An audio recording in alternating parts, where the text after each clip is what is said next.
So good morning, fellas. Just want you to know that it's the off season and we all search for ways to get better.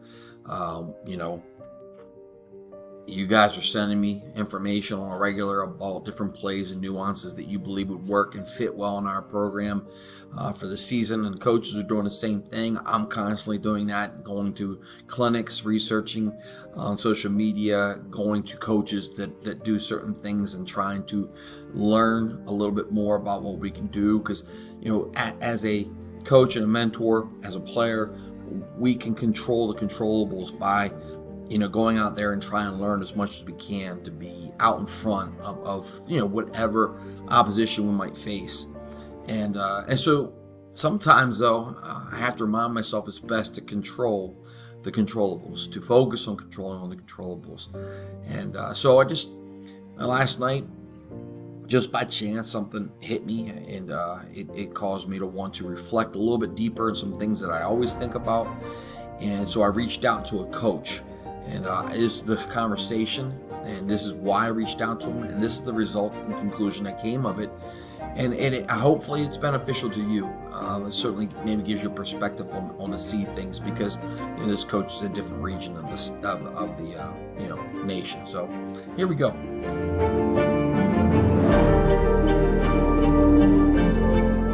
So what exactly prompted me to reach out to Coach Kyle Ralph of the new Palestine Dragons of Indiana?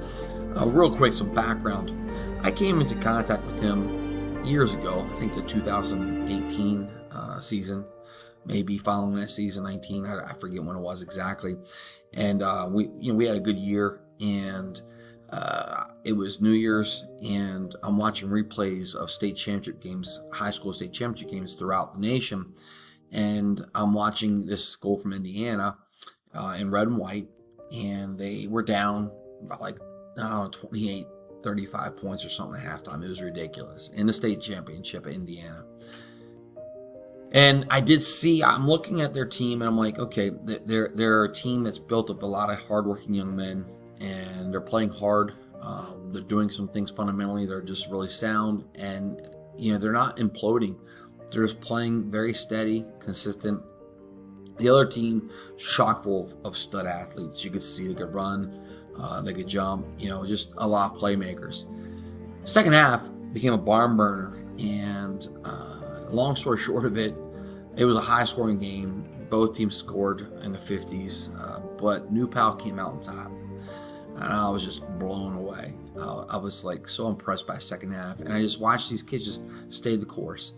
And and I researched a little bit and found out Coach Ralph hadn't been there very long. And I literally messaged him through social media, found his Twitter account, and just wanted to encourage him and tell him how impressed I was. And then I found out that there was going to be a Glacier clinic. These are clinics that I've spoken to, at, and coaches go to these things.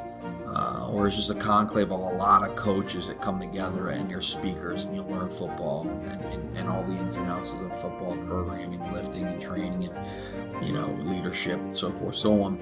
And he was going to be in the Pittsburgh clinic teaching, and so I wanted to catch up with him. And so I went up there, listened to him, and a few of the coaches went up there, listened to him, and then we broke bread with him later on that evening, him and his staff and our staff, and it was a really good fellowship. And so we've continued to keep in contact through the years. And I'm always fascinated by what he does in the weight room.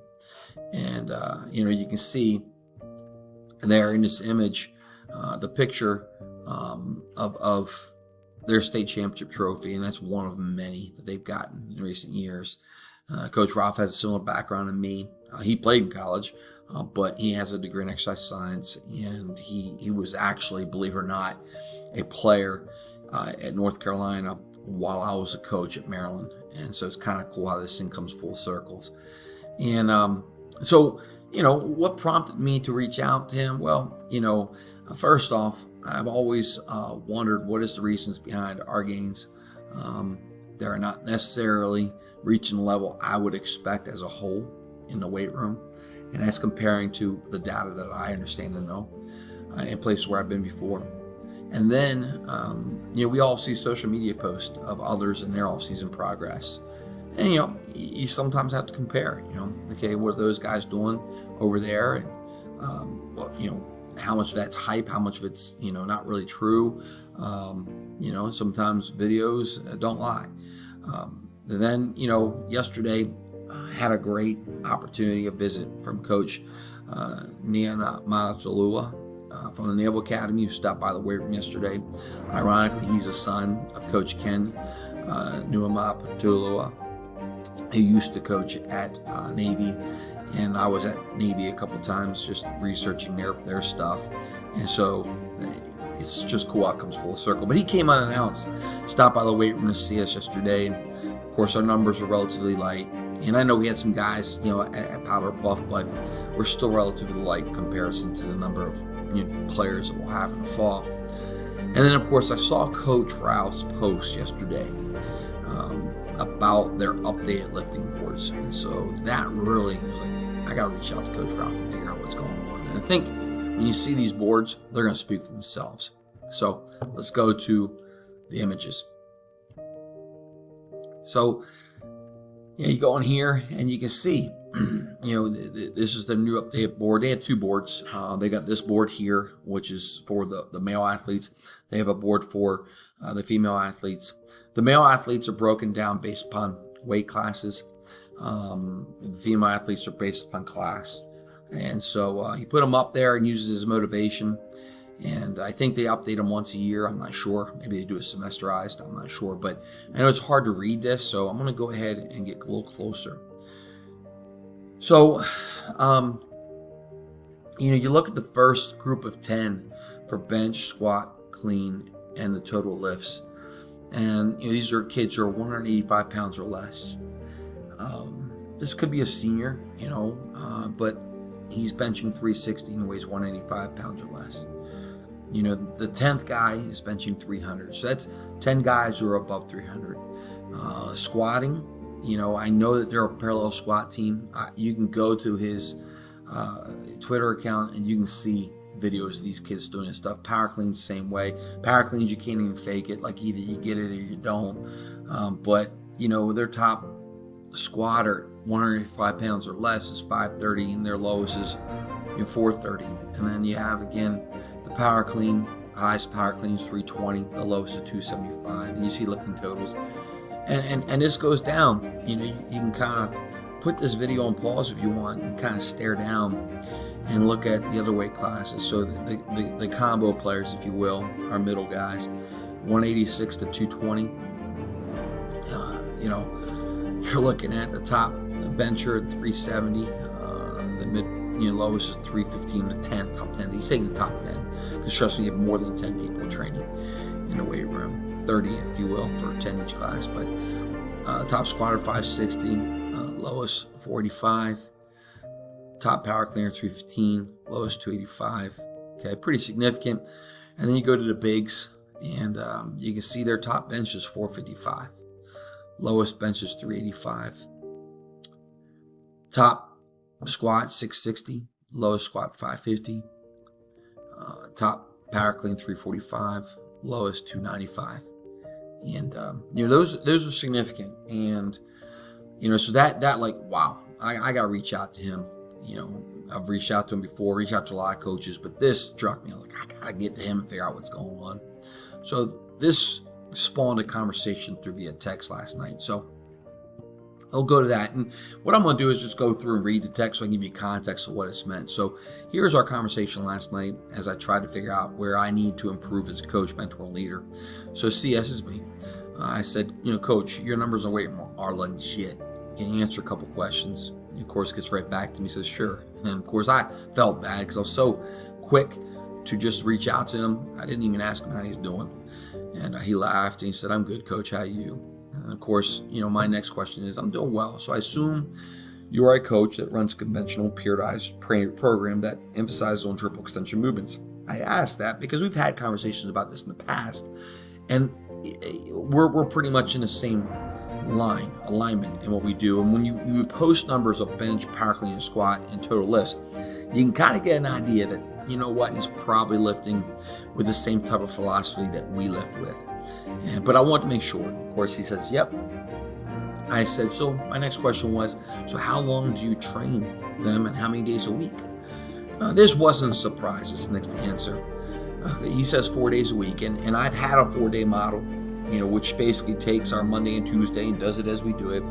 Maybe a break on Wednesday, and we go Thursday, Friday, taking that Thursday lift and stretching it out. And so you get days that are pretty complementary to one another. Or you go Monday, Tuesday, Thursday, Friday, Monday, Tuesday, Wednesday, Thursday. But it wasn't surprised when he said that. An hour 45, 2 hours per day. It doesn't surprise me too. I know he's got more coaches in the room to help him out. They got a bigger space, believe it or not.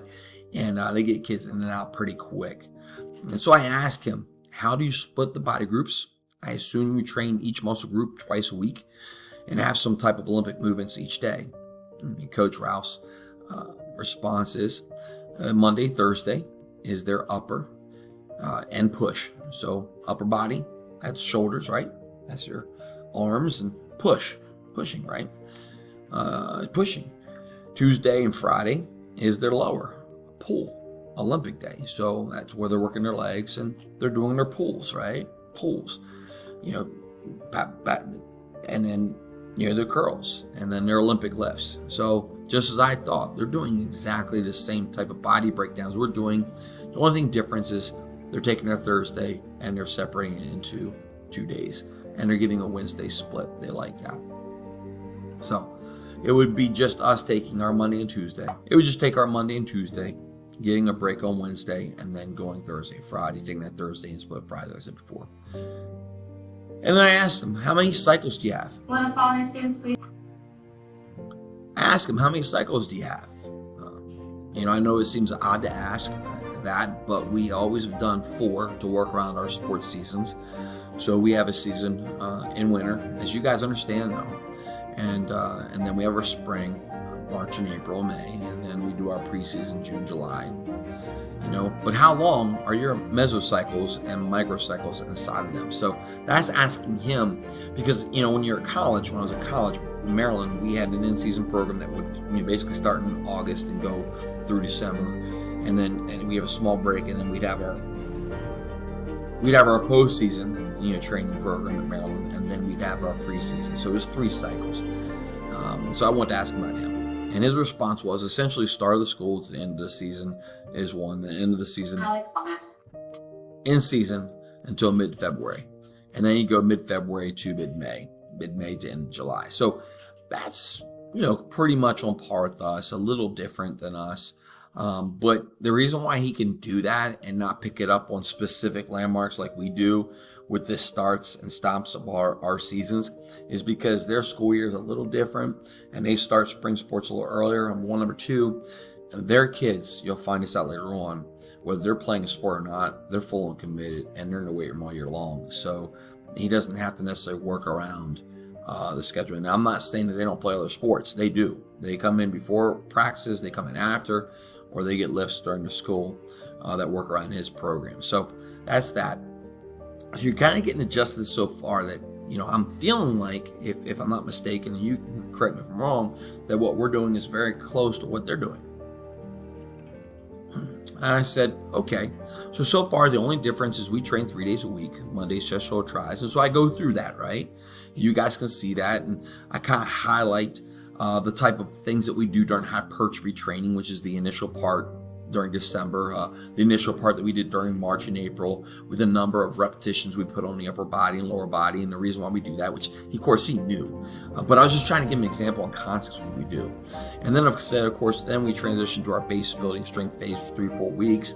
We start working the pyramids, 10-8-6, Olympic movements go down, and then I asked him, I said, what are we doing wrong? We are making gains, but nothing like yours. And I said, wow, because I'm just impressed. Humility, right? I'm not saying I got all the answers, so I'm trying to get the answers. So his answer, Coach Ralph from New Pal says, nothing wrong. There are 1,000 ways to skin a cat. I like the 4-day model. I know people that get a ton out 3 days. I just person 4-day for the rest of recovery periods. And I told him, I said, I like the 4-day as well.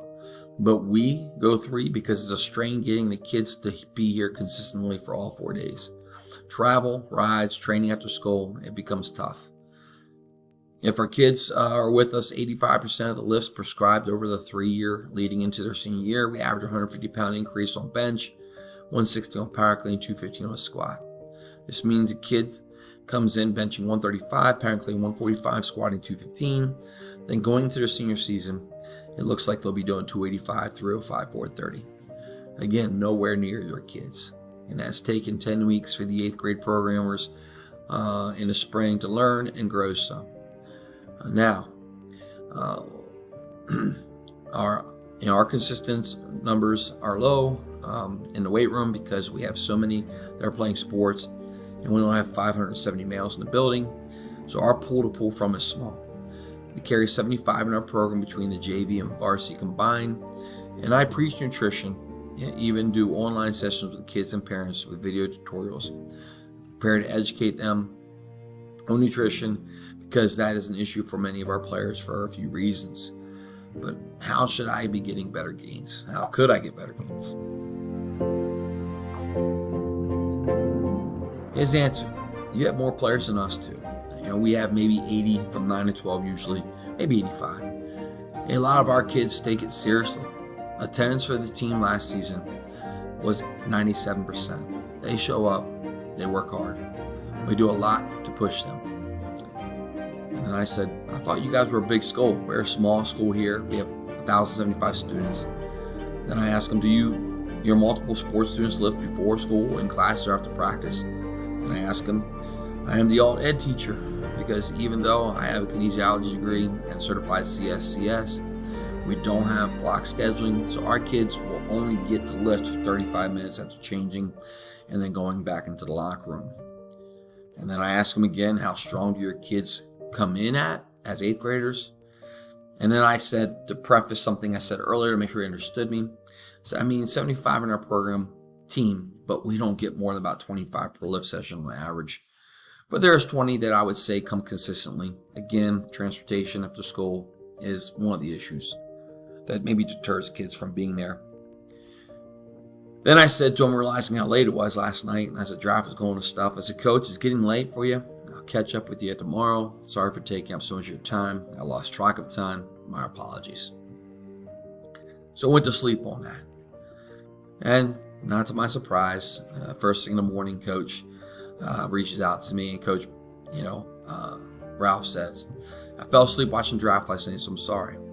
He said, we're a 1,200 kids school. We have the highest percentage of multi-sport guys of any team too. You're about 1 of 5 sports who actually lift, which is pretty pathetic. And that means that there's other sports that just don't take lifting as seriously, and only 5 lift. Well, I think it's still better than what we do here. This is my guys that are the multi-sport lift in my class through the other seasons get about 30 minute lifts in. So the guys who are playing sport and don't get to him after school, they lift during his class because he is the weightlifting coach there, and they get about 30 minute lift in. He said most kids don't come in strong. Some do. My brother's freshman coach, he runs a night lift for the young boys or young kids. We have 6th and 7th and some 8th graders we can't make after school who go. It's more fundamentals and teaching. They do work hard though. As they get older, they'll add the weight to the bar. I say most kids, though, come in and can't do 10 push-ups. Our 8th graders have been lifting with us since December, though. They get strong pretty fast. We have 85 to 88 right now on our roster. That's 9 through 12. And we have at least 70 kids per day in here after school. Sometimes 75. Get that, 70 kids, sometimes 75 in their weight room out of the 88 they're going to have in their program. They're insanely committed. Like yesterday, we had a track meet. My guys still came in before the meet. They lifted with their team and then left when they had to. The 8th grader guys had a baseball game. Their parents' car pulled them over here to lift, then picked them up to go to the bus for their game. It's just what we do. Our kids know this is part of it. They want to do it. They've seen the results from the last decade. They want to be a part of it. They don't miss. They don't skip. They show up. They work hard. They go home. We have a few each year who may fall off by the wayside, but that's fine. Our off season is what makes us special. You can't handle it, the expectations, then you won't be able to handle the expectations of our season. So obviously that was a lot to chew on for me. And so I just reached out and said, thank you. All that this is reassuring. I just need to find a way to compel our guys to commit to each day at a higher level. Your time is appreciated. Have a great day, brother. Coach Ralph comes back and says, no problem. Again, it's just something that we do. It's part of who we are now. We have shirts. They get stickers for their helmets for lifting clubs and lifting attendants. The biggest thing is teaching them to control what they control. Control the controls. Talent has been given to some kids. Some kids have talent more than others. It happens. But strength, it's earned. It's something that you have as a chance as a person to show how committed you are and how hard you're willing to work. Nobody can take that away from you. Maybe you aren't good at football. That's okay. But you can control your strength and your attitude towards getting it. Our kids love that mindset. In the weight room, you can't blame anyone but yourself. And I said, great sentiments. You've done a great job instilling an amazing culture of hard work and commitment. Big for now, but great for later in life, of course, because that's the ultimate, goal, right? So guys, in conclusion, I promise that I will continue to evaluate what we need to do and what we're doing and why we do it to see if there's a better way to do it. I'm right now thinking about our program at lifting as far as that goes and what we can control. And I'll be honest with you guys, I've relinquished a lot of things that I innately have as a coach in my coaching philosophy and style and my ethos, which is like things that I believe are important. I've definitely loosened up on those things to, I think, align with, the type of players that we have, the type of young men that we have, where you guys are at. It's a fine line, right? To say that I know and I've seen what it takes to become uncommonly great, the best versions of ourselves, but then realizing the people that you're leading, what they are capable, maybe mentally, to take on to reach the best version of themselves. I don't want to limit anybody, but at the same time, I also don't want to be unrealistic in expectations and push people away. But I don't believe necessarily that what we're doing is wrong. I just believe that we have to be consistent with it, and we have to take an attitude of like, let's chew up this workout and let's get better so we numbers constantly move, if that's what we want to do. So I will continue to encourage our program and focus on controlling controllables, and in doing so, like, I love the fact that we are working hard on sharing information about plays and things like that. But so I will continue to encourage our program to focus on controlling controllables. So like what are the things that we can control, right? And like coming up with schemes and plays, like, we can all think about like, hey, that's a way of controlling our outcome or our destiny, and that's true, right? The right play at the right time can certainly do that. And this is just an example, but what are we doing inside ourselves that we know today makes a major difference for ourselves for the sake of others in our team? And training is part of that. And I think that was what was illustrated through what Coach Ralph was talking about. Honestly, really the rest is up to the individuals who participate in our program to decide how great do they want to become through our process. And that's everybody. It's not just the ones who don't show up. It's the ones who do show up, because how much are you putting into it? And if you think you're putting in a lot, I can tell you this, that there's always more that you can put in. And that's just to anybody's truth. That's my truth, right? You build upon days of uncommon effort to get to a point where you're an uncommon stature. So think about that and remember yourself to this: the choice is and has always been yours. So look forward to your feedback. I'll talk to you soon.